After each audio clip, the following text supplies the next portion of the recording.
Видишь, билет кровью заработанный, Чечня, 2003 год.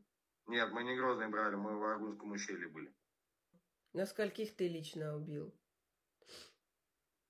Не считал. То, что больше 20, это точно, потому что у меня арт-разведка, то есть высматривали врага там в аулах, где-то там на больших скоплениях. А детей приходилось убивать? Да. Получается, ты одного ребенка там убил или несколько? Ну, блин, знаешь, я не считал.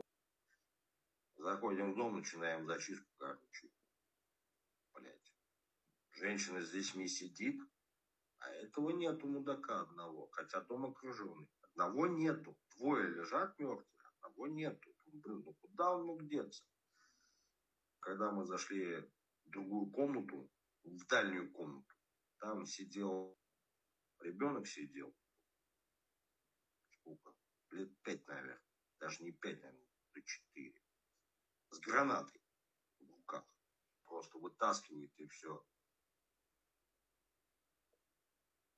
Ну что, блин, убежали. Руки связали, на 2 лески повесили гранату. Одну, короче, под чеку пустили, короче, привязали к шее. Чуть-чуть ослабленную. А другую к чеке самой, также на шею, но уже натянуте. 200 метров беги со связанными руками. Граната вылетает, виснет в районе пояса. Ну и только многие побежали. Я живу рядом с военным училищем. Ну, сейчас это воинская часть, это крылушная стоит. Угу. Потому что все-таки это были дети, и мужчины, и женщины тоже были. И женщины чеченские, да, тоже ты убивал? Да. Усть-Мартан.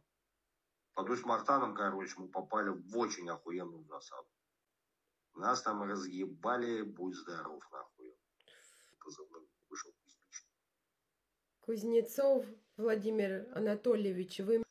Чем я здесь занимаюсь? Я троллю украинцев, потому что, ну, реально, как у них пердаки подрывает от этого всего, мне просто от этого смешно становится. Угу. Вот реально. Ну, какие мы герои? Обыкновенные солдаты, выполняющие свои воинские обязанности по защите Родины и суверенитета Российской Федерации.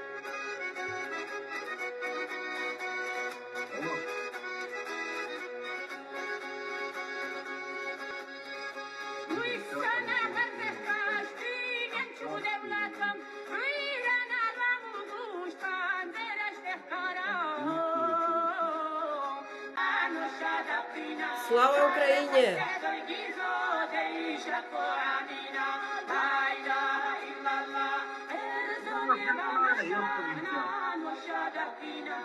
Слава героям! Свободу Чеченській Республіці Ічкерія!